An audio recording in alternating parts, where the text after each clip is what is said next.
哇，太酷了吧！哇，多次的研究之后，发现这个方法再也不会失败。要吃吗？对。你拿太多了，还要准备一个比较深的盘子，玻璃的宽口奶瓶，洋葱剁，眼泪流。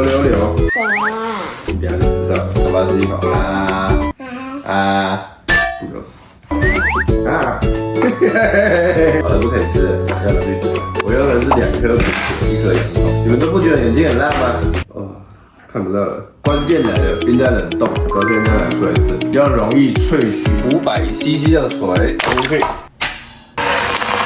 你看里面有苹果，拔起来。对，是甜的。喝了又再喝。